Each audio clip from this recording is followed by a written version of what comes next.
अनंत सिंह को इन्हीं लोगों ने बंद किया।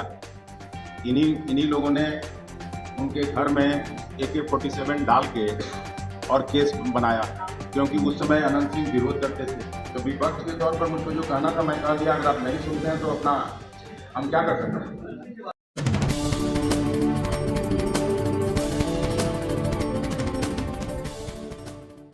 नमस्कार, मैं सोनम सिंह और अभी आप देख रहे हैं पटना दर्शन न्यूज। अभी मैं मौजूद हूँ कांग्रेस के कार्यालय सदाकत आश्रम में। अखिलेश सिंह का आज पीसी है। अखिलेश सिंह मेन पीसी का मैं वजह बताती हूँ। यहाँ पे विकासशील पार्टी इनमें विलय की है। मुकेश विशाल जी अपनी कार्यकर्ताओं के साथ इनमें शामिल हुए हैं। सानी परिवार पूरा बहुत सारी चीजें अखिलेश सिंह कहते हैं। पहले आप उनकी बातों को सुनिए। मैं क्षमा चाहता हूँ देरी से आने के लिए। हेलो, जा रहा आवाज? आप सबों से पहले मैं क्षमा प्रार्थी हूँ, थोड़ी देर हो गई आने में। 11:30 बजे से पूर्व निर्धारित ये कार्यक्रम था और मेरा भी कार्यक्रम लगा हुआ है हेलीकॉप्टर दौरे का। तो हम हृदय से धन्यवाद देते हैं। अखिलेश जी ने अपनी सारी बातें कही और नोनिया बेलदार बिंद समाज को कि सब लोगों ने कांग्रेस पार्टी के नेतृत्व में चल रही महागठबंधन को सपोर्ट करने का फैसला लिया है।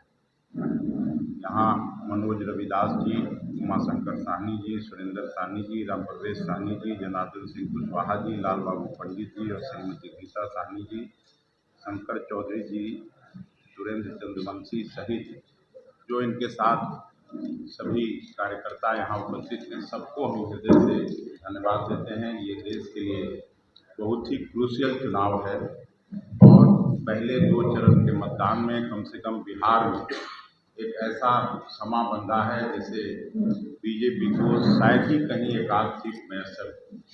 खास करके कांग्रेस के बारे में तो मैं कह सकता हूँ कि तीनों ही सीट हम लोग बड़े अंतर से जीतने जा रहे हैं, चाहे वो किशनगंज हो, कटिहार हो, भागलपुर। और अभी समस्तीपुर में चुनाव बाकी है, मुजफ्फरपुर का चुनाव बाकी है, महाराजगंज का चुनाव बाकी है, बेतिया का चुनाव बाकी है, पटना और सासाराम का चुनाव बाकी है।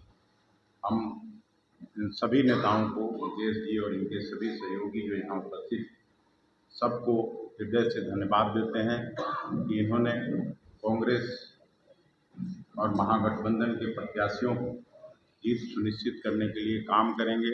आग्रह भी करता हूँ कि न केवल कांग्रेस की पार्टी के उम्मीदवारों को बल्कि पूरा महागठबंधन के उम्मीदवार जहाँ भी हैं उनके पक्ष में आप सभी बिंद बेलदार साहनी समाज काम करे।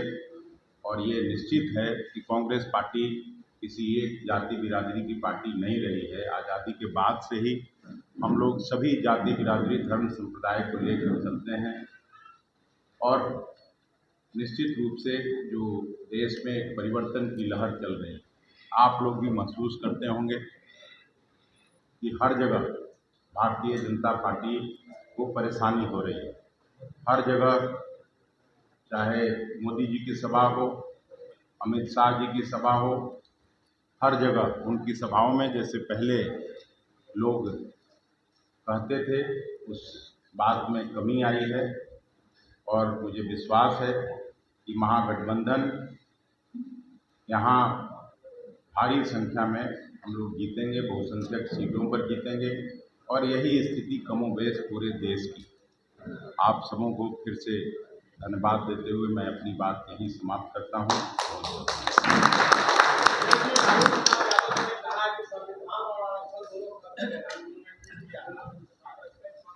बिल्कुल इत्तेफाक रखते हैं।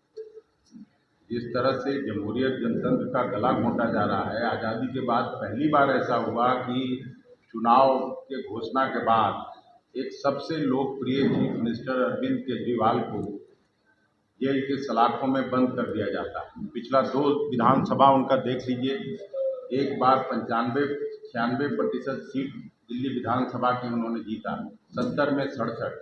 दूसरा जो चुनाव हुआ उसमें वो 62 सीट पर फिर से विजयी हुए, 92% सीट विधानसभा का वो जीते।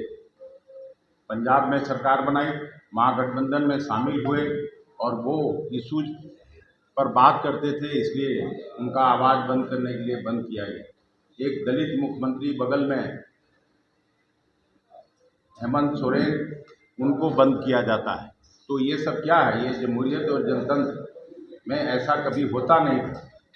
ये पहली बार इस तरह की घटना हो रही है जब अपोजिशन पार्टीज के लीडर इशूज़ की बात करते हैं, इशू उठाते हैं, सवाल पूछते हैं प्रधानमंत्री से, तो उनका आवाज़ बंद करने के लिए ऐसा काम किया जा रहा है। उसी तरह से ये 400 पार की बात करते थे। 400 पार का क्या मतलब? 300 कुछ सीट आया था पिछली बार भारतीय जनता पार्टी के गठबंधन में। तो आप 400 इसलिए कर रहे हैं कि आप संविधान बदलना चाहते हैं, नरकुरिया कानून लाना चाहते हैं इस देश में। तो उन लोगों ने खुद ही ये किया। हालांकि 400 पार का देश में उनकी बात को किसी ने सीरियसली लिया नहीं। 400 पार जब वो कहते थे तो लोग आपस में बात करते थे कि इसका मतलब अगर गलती से आ गए मोदी जी तो डीजल पेट्रोल का दाम 400 पार हो जाएगा। नीचे जो बातें हो रही थी वो यही थी। धन्यवाद। सवाल है, तेजस्वी जी कह रहे हैं कि 39 सीटें जीती, लेकिन कुछ कह रहे 26 सीटें गुजरात में, वहाँ करोड़ों लाखों रुपए जो है वो दिए बिहार के लिए। प्रधानमंत्री जो है वो वादा किए, लेकिन जितना समर्थन मिला उस हिसाब से बिहार में कुछ मिला नहीं। भाई, मैं पटना विश्वविद्यालय का छात्र था और जिस समय छात्र था उस समय से आंदोलन चलता था कि पटना विश्वविद्यालय को सेंट्रल विश्वविद्यालय बनाया जाए। नीतीश जी और लालू जी दोनों साथ संघर्ष करते थे। आज नीतीश जी के साथ डबल इंजन की सरकार है। पटना विश्वविद्यालय आज भी सेंट्रल विश्वविद्यालय नहीं बन पाया। दूसरा बात छोड़ दीजिए, बिहार का जब बंटवारा हुआ उस समय मैं बिहार की विधानसभा में काम करता था और उस समय के तत्कालीन गृह मंत्री आडवाणी जी ने उनका भाषण निकाल के आप देख लीजिए, जब बंटवारा कर रहे थे बिहार और झारखंड का, तो उन्होंने लोकसभा के पटल पर कहा था कि 1,79,000 करोड़ का पैकेज देंगे, बिहार को हम हरियाणा और पंजाब बनाएंगे। पैकेज मिला क्या? उसके बाद यहीं भोजपुर में या कहीं याद नहीं है, Modi ji as a prime minister आए थे और उन्होंने 1,25,000 करोड़ का पैकेज का घोषणा किया था। स्पेशल स्टेटस के दर्जे की बात लगातार मुख्यमंत्री नीतीश कुमार उठाते रहे, वो मिला क्या? 2 करोड़ लोगों के रोजगार देने की बात होती थी, 20 करोड़ नौजवानों को रोजगार मिल जाता अगर वो बात में कोई दम रहता। तो ये चुनावी जुमला कह के बात खत्म करते हैं। तिवारी का नाम लेकर के आनंद सिंह को 15 दिन का पेरोल दिया गया है और वो मुंगेर के लोकसभा क्षेत्र में चुनाव प्रचार में घूम रहे हैं। ललन सिंह, क्या करेंगे? इस पे तो आप ही लोगों को कुछ कहना चाहिए। ये सवाल मुझसे क्यों पूछते हैं? अनंत सिंह को इन्हीं लोगों ने बंद किया, इन्हीं लोगों ने उनके घर में AK-47 डाल के और केस बनाया, क्योंकि उस समय अनंत सिंह विरोध करते थे और आज ऐसे समय में पेरोल मिलता है। तो ये तो सवाल आप लोगों के लिए ज़्यादा है, मैं इस पे क्या बोलूँ? तिवारी का नाम लिए हुए घूम रहे हैं। तो यही तो कहना है कि ये तो आप लोगों के लिए बड़ा सवाल है। आप लोग लिखिए, पढ़िए, बोलिए। धन्यवाद। तो आपने सुना कि उन्होंने सीधा सीधा कहा है कि हम 3 सीट पूरी फतह करेंगे, भागलपुर, कटिहार और किशनगंज, वो हमारे नाम होंगे। इस बार 400 के पार का जो दावा कर रहे हैं उनके ही शायद खाते ना खुले, ऐसा उन्होंने कहा। दूसरी बात मैं आपको बता दूं, उन्होंने सीधा सीधा तंज कसा है बीजेपी पे, अमित शाह पे, नरेंद्र मोदी पे। सीधा सीधा कहा कि 2 करोड़ नौकरियां थी तो क्यों नहीं दिए? अभी तक कितने लोग आबाद हो जाते, कितनी युवाओं को नौकरियां हो जाती, जितनी भी सारी प्रोमिसेस थे वो क्यों नहीं पूरे किए? इस बात पर उन्होंने सीधा सीधा तंज कसा है।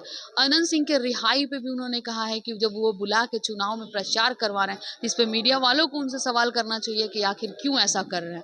तो उस बात पे लोगों को नहीं दिखता है, बहुत सारी बातें कर। तो आपने इनकी बातों को सुना, फिलहाल आप क्या सोचते हैं कि क्या सच में ये बस एक चुनावी एजेंडा है या कुछ और? हमारे साथ साझा करें। फिलहाल के लिए इतना ही, मिलते हैं अगली खबर में। धन्यवाद।